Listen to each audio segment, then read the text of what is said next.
민수기 6장 22절에서 27절 말씀 우리 앞에 화면을 보고 함께 읽도록 하겠습니다. 시작.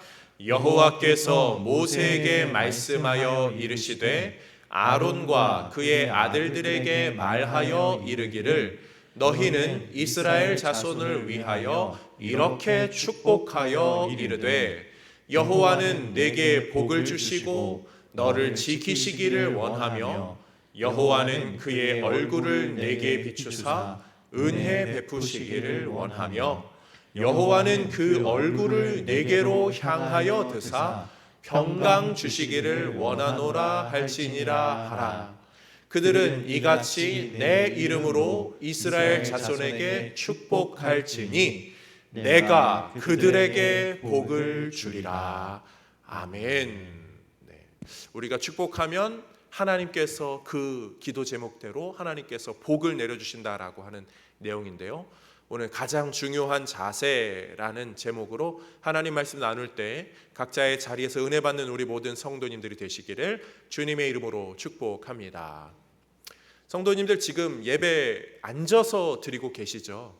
각자의 자리에서 각자의 가정에서 앉아서 드리고 계실 터인데요, 어떤 자세로 앉아 계세요? 어떤 분들은 소파에 앉아서 TV에 연결해서 예배를 드리실 것 같고요, 어떤 분들은 소파에 앉는 것이 아니라 소파를 이제 바닥에 앉아서 등을 기대서 이렇게 예배 드리시는 분들도 계실 거고, 어떤 분들은 식탁 의자에 앉아서 아니면 본인만의 예배 공간에 앉아서 예배를 드리실 것 같아요.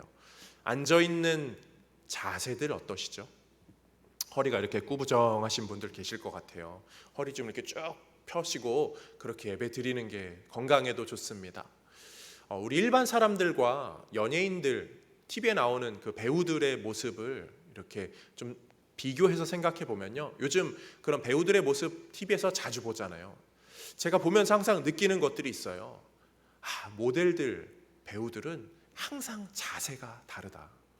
앉아있는 자세를 보더라도요, 이렇게 만화가 무슨 배우, 무슨 이렇게 개그우먼 이렇게 하는 코너를 보면요, 만화가분은 항상 이렇게 앉아 계시더라고요. 그런데 배우들은요, 항상 허리를 꼿꼿이 피고 이렇게 앉아 계세요. 이 앉아 있는 자세만으로도 굉장히 차이가 나더라고요. 제가 이런 얘기를 하니까 내가 맞아, 이렇게 앉는데 이렇게 허리를 펴고 앉아야지. 집에서 이렇게 움직이셨던 분들 계시죠? 우리는 알게 모르게 자세가 많이 흐트러지는 사람들이에요. 그런데 자세라는 건 굉장히 중요해요. 운동을 배울 때도 뭔가 야구 하나를 배워도 손을 잡는 법, 운동을 하나, 바벨을 하나 들 때도 드는 법, 이런 것들 하나하나 기본 자세여야말로 운동을 잘할 수 있는, 실력을 늘릴 수 있는 방법이 되죠. 공부를 할 때도 마찬가지죠. 자세를 바로 하는 것이 성적 상승의 길로 이어지게 됩니다. 요즘 온라인 수업으로 자녀들이 공부를 하고 있는데요, 아이들 자세 어떠하죠? 꾸부정하고 누워서 하기도 하고, 제가 보니까요, 이렇게 인터넷에 보니까 컴퓨터를 아예 옆으로 놓고 누워서 온라인 수업을 듣는 아이들도 있다고 해요. 자세가 굉장히 안 좋은 시대가 된 것 같아요. 신경을 써야 하는 시대가 됐죠. 제가 이렇게 자세에 관해서 말씀을 드리는 이유는 자세가 우리의 삶의 질을 바꾸기 때문이에요. 건강하신 분들은요, 자세가 남달라요. 걷는 것 하나도 자세가 남다릅니다. 그래서 우리는 자세를 잘 알아야 돼요. 내 자세가 어떠한가. 그런데 그것보다 더 중요한 것, 그것은 내 자세뿐만이 아니라 우리 하나님의 자세를 아는 것, 그것이 사실은 더 중요해요. 남녀가 있다고 생각해 보세요. 한 사람은 이 배우자를, 상대편을 너무나 좋아해서 막 애정공세를 펴요. 그런데 이 반대 사람은요, 자세가 아주 정반대요. 이 사람을 좋아하지 않아요. 그러면 이 애정공세를 피는 게 아무런 효과가 없어요. 상대방의 자세를 알아야 의미 없는 헛된 노력이 아닌 제대로 된 삶의 모습을 해나갈 수 있죠. 동일한 현상이 우리 주변에 펼쳐지거든요. 세상에 수많은 사람들이요, 자신에게 전혀 관심이 없는, 자신에게 사랑을 전혀 베풀지 않는 거짓의 아비인 사탄에게 자신의 마음을 다 드립니다. 시간을 들이고 정성을 들여서 돌 앞에서 비석 앞에서 10,000번씩 절을 하기도 하고요. 무언가를 막 열심히 합니다. 그러나 거짓의 아비 사탄 우상의 세력은요, 우리를 향한 바른 마음을 갖고 있지 않아요. 우리를 돌아보는 마음을 갖고 있지 않고, 그들은 우리를 어떻게 하면 흔들 수 있을까, 우리를 어떻게 하면 죄악의 길로 빠뜨리게 할 수 있을까, 그런 마음을 갖고 있죠. 그들의 자세를 우리가 알게 된다면 우상의 세력에게 우리가 마음을 줄 일이 전혀 없어요. 그런데 우리 하나님은 어떤 마음을 갖고 계시죠? 오늘 본문을 보니까 얼굴을 우리에게로 향하여 드사, 얼굴을 우리에게 향하여 드는 것, 우리에게 너무나 관심이 많고 사랑이 많으심을 그대로 표현하고 있습니다. 그런 면에서 오늘 우리는 이 하나님의 자세가 무엇인지 본문을 통해 3가지를 나누고요, 그 자세가 우리에게 얼마나 유익인지를 함께 나눠보려 합니다. 하나님의 자세 3가지를 마음속에 잘 새기며 오늘 본문으로 우리 성도님들 큰 유익을 누리는 우리 모두가 되기를 주님의 이름으로 축복합니다. 첫 번째로요, 하나님의 자세는요, 우리에게 복을 주시기를 원하시는 자세다. 오늘 본문을 한번 읽어보도록 하겠습니다. 24절 말씀 함께 읽어보겠습니다. 시작. 여호와는 내게 복을 주시고 너를 지키시기를 원하며. 여호와는 내게 복을 주시고, 복을 주시기 원하시는 분이 우리 하나님의 마음입니다. 얼마 전에 저희 집에 셋째가 태어났을 때요, 제가 그 아이를 직접 손을 얹고 가장 먼저 해야 했던 그 기도의 순간에 저는 오늘 본문을 사실 읽었어요. 여호와는 내게 복을 주시고 너를 지키시기를 원하며, 여호와는 그 얼굴을 내게로 향하여 드사 은혜 주시기를 원하고 평강 주시기를 원한다. 이 내용으로 그대로 읽고 기도하면서 축복하는 시간, 그리고 이렇게 기도하면 하나님이 복을 주신다. 하나님은 복을 주기를 원하시는 분이죠. 우리 성도님들 오늘의 말씀으로 자녀들에게 축복할 때에 하나님께서 복을 주시는 은혜의 역사가 있을 줄로 믿습니다. 하나님의 마음은 복을 주시기를 원하는 마음이에요. 우리 잘 아는 예레미야 29장 11절 말씀도 그것을 이야기하죠. 함께 볼까요? 여호와의 말씀이니라 너희를 향한 나의 생각을 내가 아나니 평안이요 재앙이 아니니라 너희에게 미래와 희망을 주는 것이니라. 아멘. 하나님의 마음은요, 평안이에요. 이 우리의 이 어두운 삶에 소망을 주시고 안녕을 허락하여 주시며 우리의 삶을 안전함으로 이끄시는 분, 그분이 우리 하나님이십니다. 이 요즘과 같은 때일수록 우리가 이러한 말씀들을 더 많이 묵상해야 할 줄로 믿어요. 하나님은 어떤 분이신가? 그래, 나에게 복을 주시기를 원하시는 분이야. 나에게 소망으로 이끌어 주시는 분이야. 나를 안녕의 길로 이끄시는 분이지, 나를 푸른 초장으로 쉴 만한 물가로 인도하시는 분이지. 지금은 조금 밤이 되었지만 하나님의 마음은 우리를 향해 열려 있으셔. 비대면의 시대라고 하여서 사람들과의 거리는 떨어져야 할 시기가 되었어요. 또 그런 시기가 좀 필요해요. 그런데요, 성경은요, 하나님은 항상 우리와 가까이 하기를 원하세요. 하나님은요, 전염병이 돌면 그 사람은 진영 밖으로 내몰아서 비대면의 기간을 거치기를 원하세요. 그러나 하나님은요, 그 기간이 끝나면 곧바로 나의 곁으로 돌아오기를, 주님 앞으로 나오는 정결의 상태가 되기를 원하시죠. 그리고 하나님은 그 이스라엘 백성들 멀리 떠나가는 것이 아니라 늘 가까이 해 주셨잖아요. 광야 생활 내내 하나님께서는 나를 중심으로 살고 내가 가고 내가 움직이는 곳을 너희들도 따라와라, 나와 가까이 하기를, 하나님은 그렇게 더 가까이 하기를 원하셨어요. 그런 면에서 우리가 요즘과 같은 때에 사람과의 거리는 멀어질지라도 하나님과의 거리는 가까이 하는 것이 은혜임을 잊지 말아야 합니다. 사도 바울은요, 디모데 자신의 후배 디모데에게 뭐라고 말하죠? 디모데후서 4장 2절을 보면요, 이렇게 말해요. 말씀을 전파하라. 때를 얻든지 못 얻든지, 때를 못 얻어도 말씀을 전파하라. 말씀과 가까이 하는 삶을 살라. 말씀을 가르치는 삶을 살라. 다시 말하면 너는 하나님의 말씀과 늘 가까이 있어야 돼. 하나님과 늘 교제하는 삶을 살아야 돼. 때를 못 얻더라도, 주변의 시기, 질투, 핍박, 어려움들이 찾아온다 할지라도 너는 그럴지라도 말씀을 가까이 하는 삶을 살라. 사도 바울이 디모데에게 간곡히 부탁합니다. 사랑하는 성도님들, 지금이 그런 때예요. 우리에게 복 주시기를 원하시는 하나님의 그 마음을 알고 우리가 가까이 나아가야 할 때이죠. 시편 73편 28절도 비슷한 맥락의 말씀이 나옵니다. 함께 보겠습니다. 시작. 하나님께 가까이 함이 내게 복이라. 내가 주 여호와를 나의 피난처로 삼아 주의 모든 행적을 전파하리이다. 아멘. 하나님께 가까이 하는 것이 내게 복이라. 오늘 본문에서는 하나님이 우리에게 복 주시기를 원하시고 너를 지키신다라고 말하죠.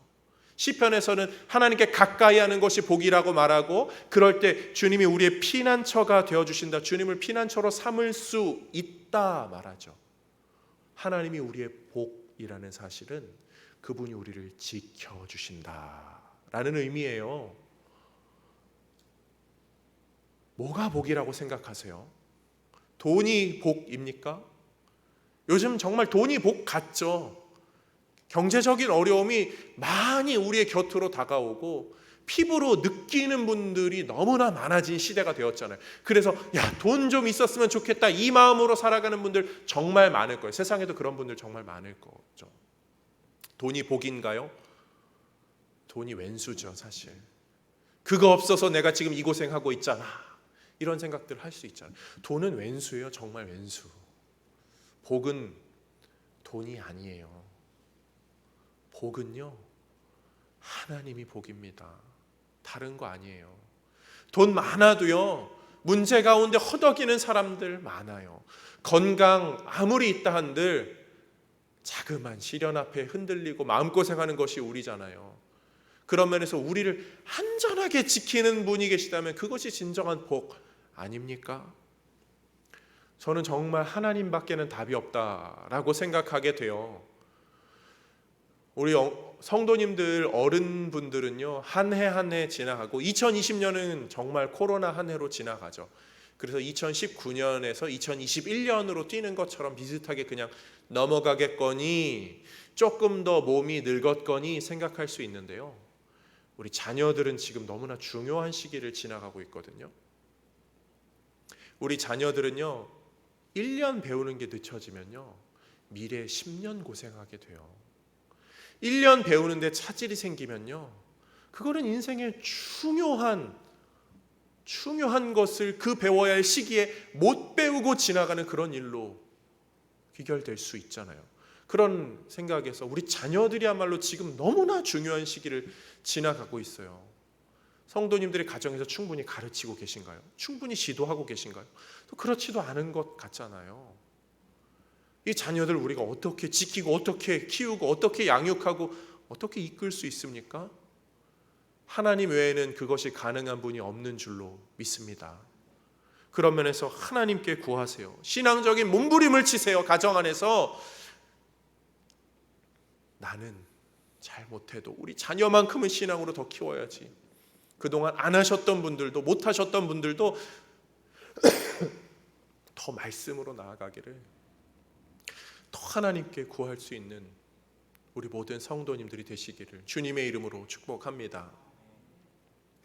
두 번째로요, 그런데 그 하나님이요, 은혜 베푸시기를 원하시는 분임을 오늘 본문이 말해주고 있어요. 오늘 본문은 그 하나님이 은혜 베푸기를 원하신다. 은혜가 뭐죠? 은혜가 뭘까요? 은혜는요, 상급이 아니에요. 은혜는 뭘 잘해서 내가 순위에 들어서 받는 그러한 상급이 아니죠. 은혜는 내가 뭘 열심히 해서 뭘 좋은 결과는 얻지 못해도 그래, 수고했으니까, 몇 시간 일했으니까 그래, 너 대가 받아라, 그런 대가 지불이 아니에요. 은혜는요, 한 것도 없는데 받는 것이 은혜죠. 기대하지도 않았는데 받고 누리는 것이 은혜죠.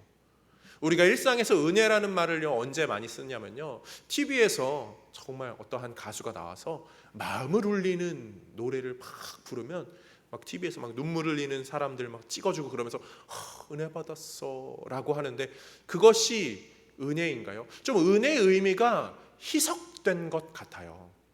그 사람들이 은혜라고 하는 이유는 기대도 하지 않았는데 그런 감동을 받아서 은혜 받았다라고 이야기하는 거죠.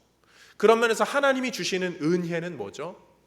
우리는 받을 수 없는 존재인데, 우리는 죄악의 영원의 형벌에 갇혀 있고 죽어 마땅한 자들인데 하나님께서 주셨던 것, 그것이 은혜가 되는 거예요. 교통사고를 낸 사람이 내 실수인데 했는데 그 교통사고를 피해 입은 사람이 괜찮아요, 내가 당신의 치료비까지 다 물어줄게요, 이러면 은혜가 되는 거죠. 근데 보험 처리하겠습니다, 이런 게 은혜가 아닌 거잖아요. 은혜는 그런 대가 지불이나 상급이 아니라 내가 받을 수 없는데, 전혀 받을 만한 상황이 아닌데 받게 되는 것, 그것이 은혜입니다. 죽음에서 영원으로 건져진 것, 그것이 은혜죠. 성경은 그 은혜에 관한 이야기를 몇몇 구절에서 좀 우리에게 쉽게 알려주고 있는데요. 창세기 32장에 가면 이런 이야기가 나옵니다. 야곱이 하나님을 만나는 장면이에요. 함께 읽어보도록 하겠습니다. 주께서 말씀하시기를 내가 반드시 네게 은혜를 베풀어 네 시로 바다에 셀 수 없는 모래와 같이 많게 하리라 하셨나이다. 아멘. 하나님께서 야곱에게 말해요. 내게 은혜를 베풀겠다. 반드시 은혜를 베풀겠다. 이 장면이 어디냐면요, 야곱이 형 에서를 만나러 가는 장면이에요. 형 에서를 만나러 가는데 자신의 짐들, 노예들, 가축들, 자녀들, 자신의 부인들까지 다 앞으로 내보내고 자기는 맨 뒤에서 여차하면 도망갈 생각으로 서 있는 그 순간, 아직 그 야복강에서 씨름하기 전이에요. 하나님의 사자를 만나서 이름이 바뀌어지지 않은 상태, 하나님의 은혜를 체험하지 못한 그 상태인데 여차하면 도망가야지, 그런 인간적인 계산이 막 많아있는 그 상태에 하나님께서 만나셔서 내가 너에게 반드시 은혜를 줄 거야, 은혜의 약속을 해주시죠. 지금 야곱의 상태는 그럴 만한 상태가 아닌데 하나님이 그 은혜를 베풀어 주시는 거예요. 신약 성경에도요, 그런 은혜에 관한 것을 이야기할 수 있는 구절이 하나 또 나오는데요. 갈라디아서 1장 15절 말씀 함께 읽어보도록 하겠습니다. 시작. 그러나 내 어머니의 태로부터 나를 택정하시고 그의 은혜로 나를 부르시니가. 네, 은혜로 나를 부르셨다. 사도 바울은요, 갈라디아서를 쓰면서 하나님이 은혜로 나를 부르셨다, 그는 아는 거였어요. 나 진짜 열심히 살았어. 젊었을 때 나 진짜 열심히 살아서. 그 젊었을 때 사도 바울은 아무도 못 말렸잖아요. 사람 잡아다가 죽이러 가는 그런 것들, 다메섹의 그 길, 사람을 잡으러 가는 그 길이었잖아요. 스스로는 잘하고 있다라고 생각하는데 사실 그게 뭐였죠? 하나님을 핍박하는 일이었어요. 하나님의 마음을 아프게 하는 일이었고 하나님에게 반기를 드는 일을 그가 하고 있었어요.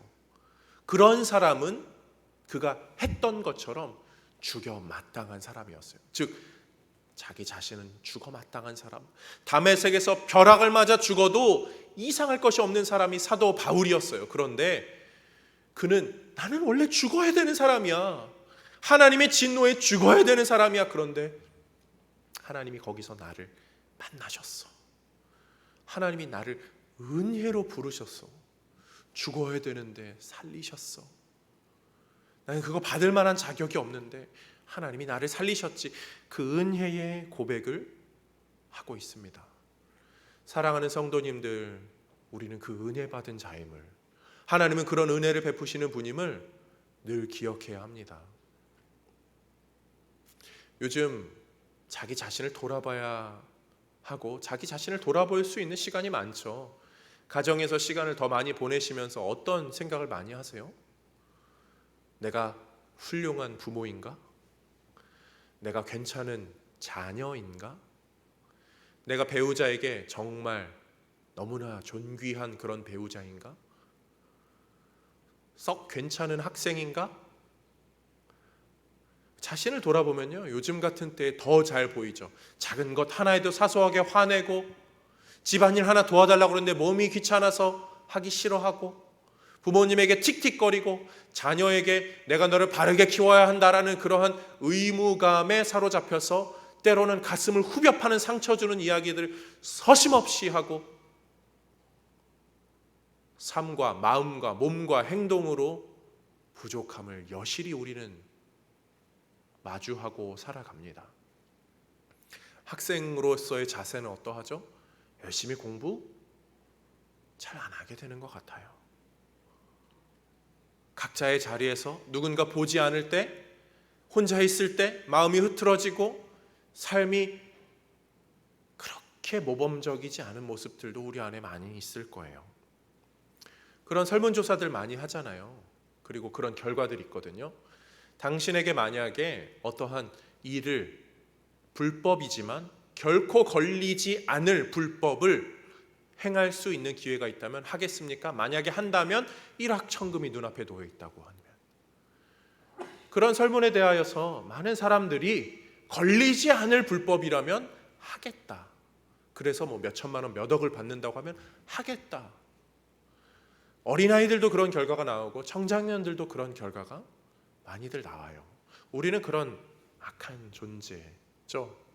은혜 받을 만한 사람들이 아니에요.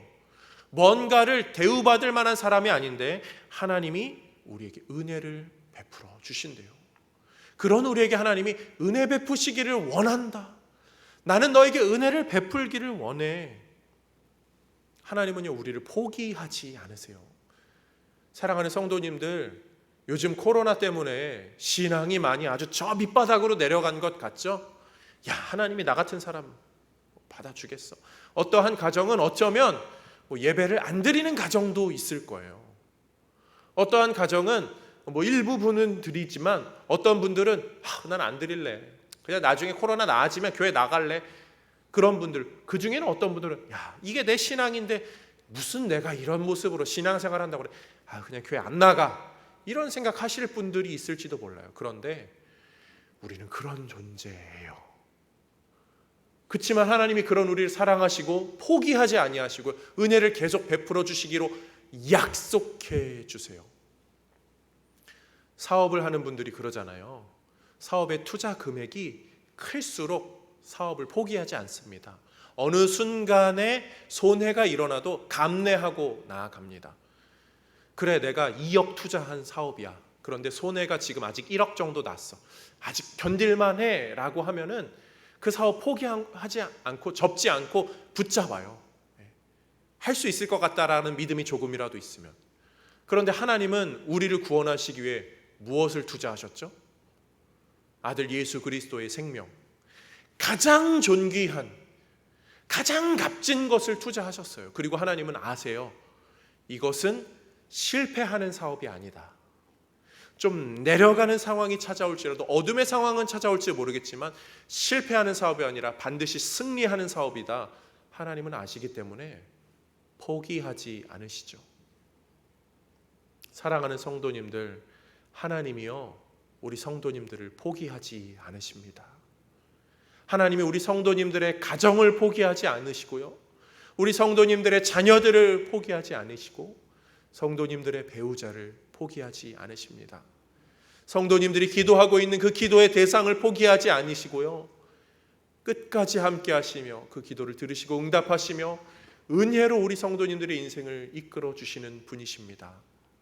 그러므로 사랑하는 성도님들, 우리를 도우시는 분이 있음을 기억하며 이 어둠의 때에 그 주님의 자세로 인하여서 힘없고 우리도 그 주님을 바라보는 우리 모든 성도님들이 되시기를 주님의 이름으로 축복합니다. 마지막으로 우리 하나님의 자세는요, 우리에게 평강 주시기를 원하시는 분이시다. 평강 주시기를 원하시는 자세가 우리 하나님의 자세입니다.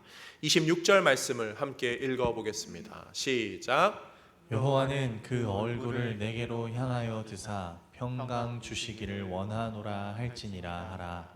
아멘. 이 평강이요, 우리가 흔히 듣는 샬롬을 이야기하죠. 샬롬. 우리가 샬롬 인사합니다 하지만 이 평강을 가장 잘 설명한 구절이요, 레위기 26장 6절 말씀인데요. 함께 읽어보겠습니다. 내가 그 땅에 평화를 줄 것인즉 너희가 누울 때 너희를 두렵게 할 자가 없을 것이며. 네, 그 뒷부분도 있지 않나요? 내가 사나운 짐승을 그 땅에서 제할 것이요 예, 칼이 너희의 땅에 두루 행하지 아니할 것이며. 네.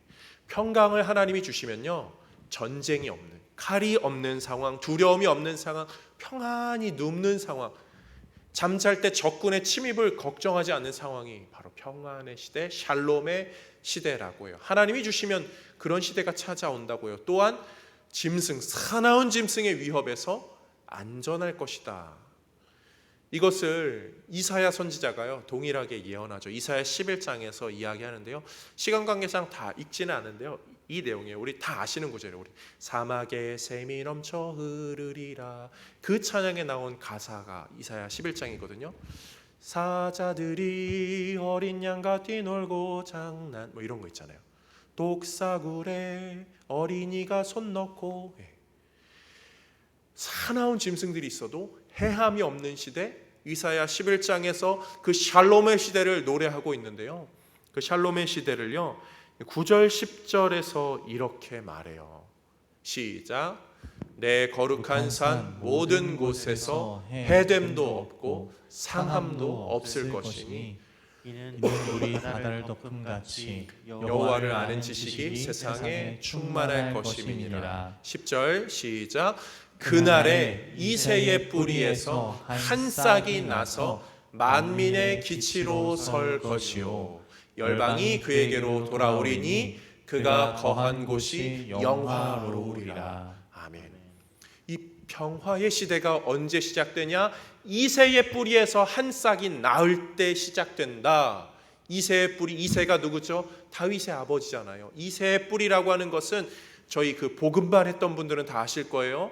다윗의 자손 예수 그리스도를 말하죠. 예수 그리스도로 말미암아 그 평화의 시대, 전쟁이 없는 시대, 사나운 짐승들과 어울리는 그 시대가 우리에게 도래할 것이다. 예수님은 그리하여서 이 땅에 오셨어요. 그래서 십자가에서 죽으시죠. 그리고 3일 만에 다시 부활하십니다. 그리고 제자들에게 나타나시고 가장 먼저 무엇이라 말씀하시죠? 요한복음 19장 말씀, 20장 19절 말씀 함께 읽도록 하겠습니다.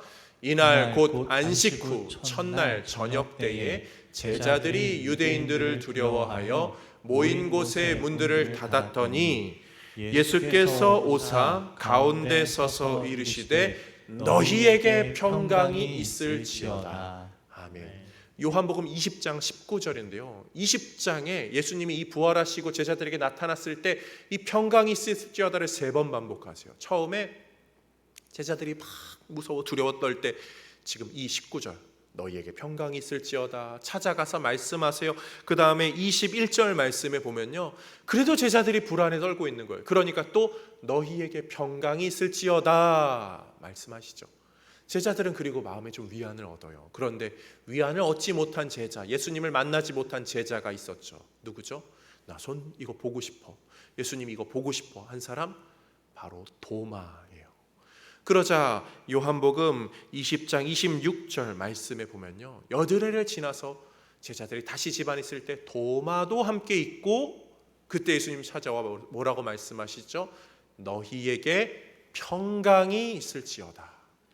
예수님은 다른 이야기 안 하셔요. 제자들에게 가장 먼저 가장 중요한 말씀, 내가 이렇게 살아났어, 내가 이렇게 부활했어, 너희에게 평강이 있을 거야.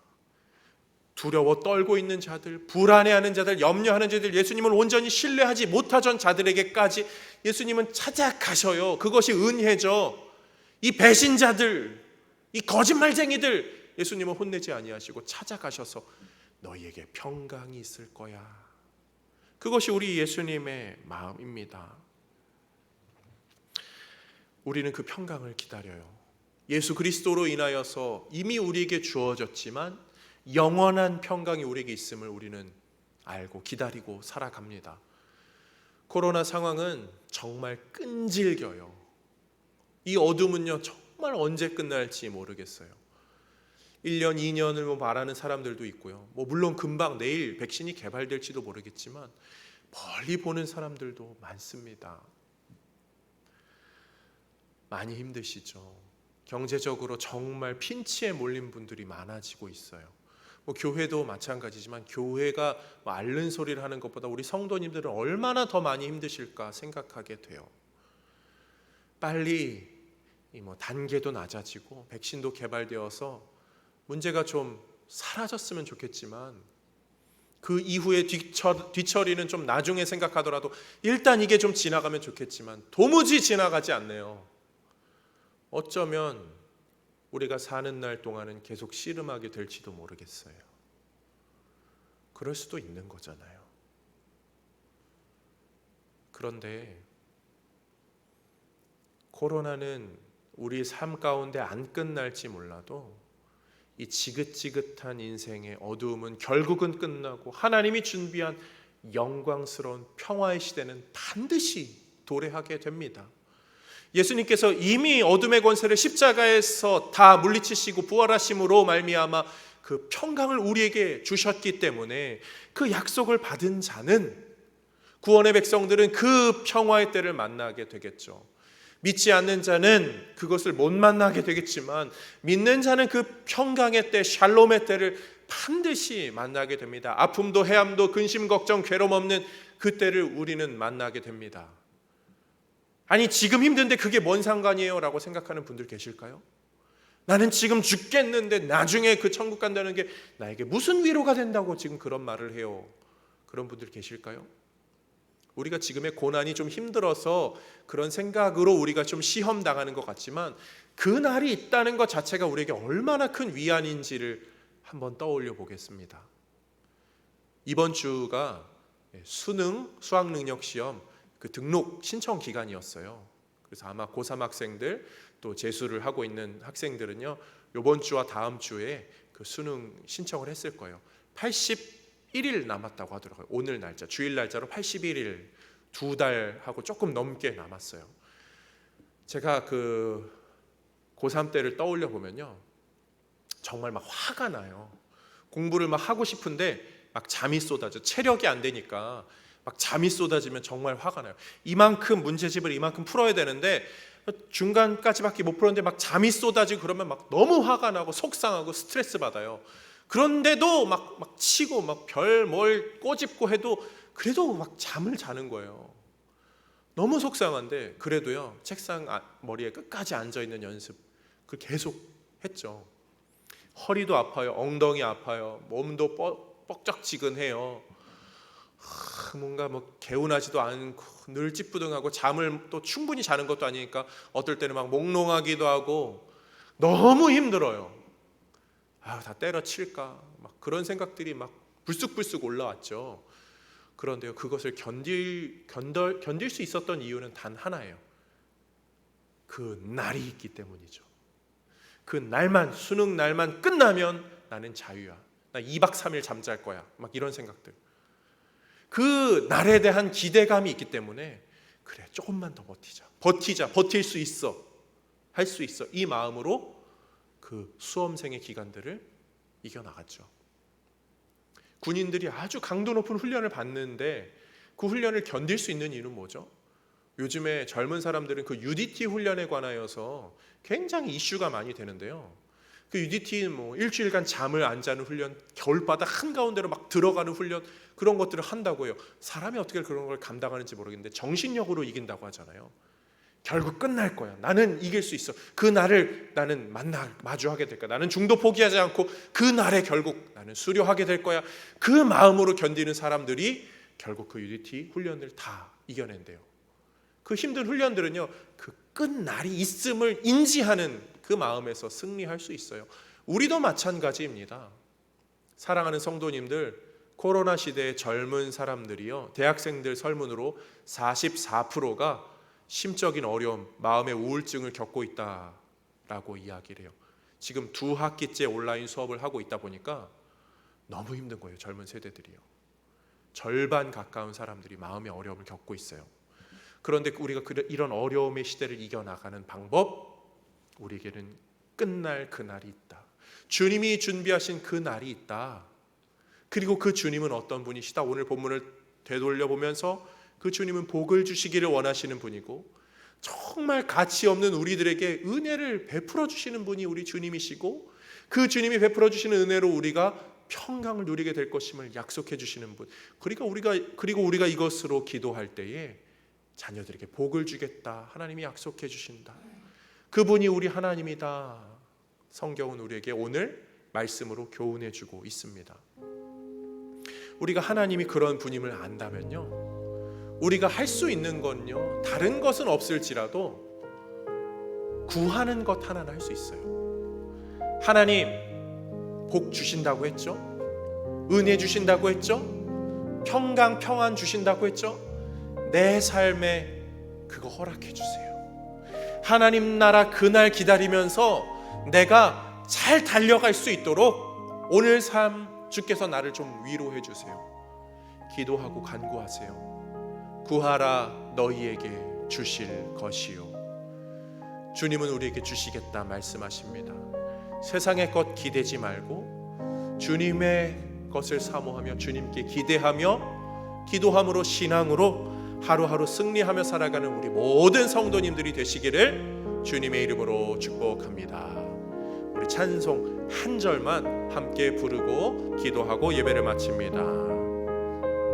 내 영혼의 그 깊은 데서 4절 찬양. 이 땅 위에 험한 길 가는 동안, 이 땅 위에 험한 길 가는 동안 참된 평화가 어디 있나. 우리 모두 다 예수를 친구 삼아 참 평화를 누리겠네. 다시 한번. 이 땅 위에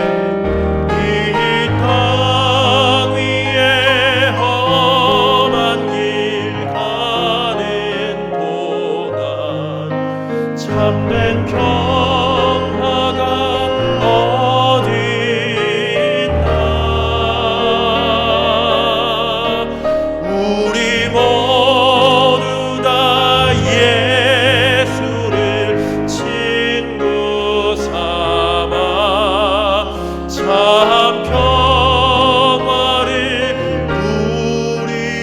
누리겠네. 주님이 주시는 평화를 사모하며 간구하며 평화,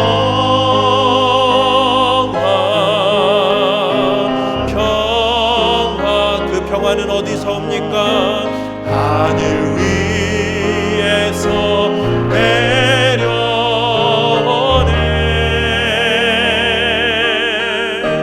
그 사랑의 물결이 영원토 간절히 사모하며 내 영혼을 덮으소서. 그 사랑의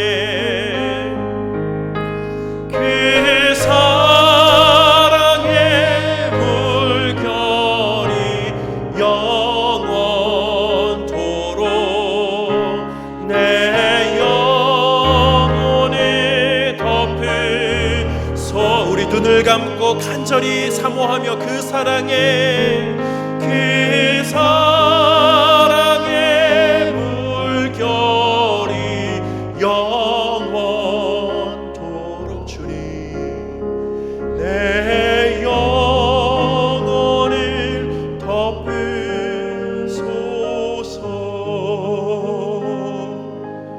하나님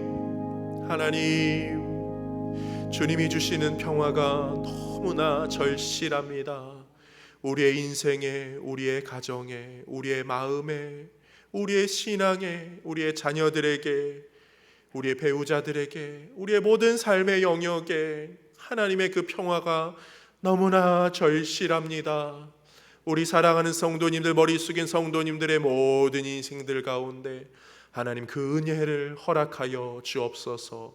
주의 평강을 허락하여 주옵소서. 주의 강한 손, 크신 손으로 베푸시는 주의 복의 역사가 가득하게 하여 주옵소서. 이 어둠의 때를 이겨나갈 수 있도록 밝은 별빛과 같은 나침반과 같은 은혜의 역사를 말씀으로 우리에게 허락하여 주옵시며 성령께서 조명하여 주셔서 우리의 마음이 어둠의 세력에 휘감기는 것이 아니라 세상의 빛에 현혹되는 것이 아니라 하나님 나라의 진정한 빛을 바라보며 따라가는 우리 모든 성도님들 되게 하여 주옵소서.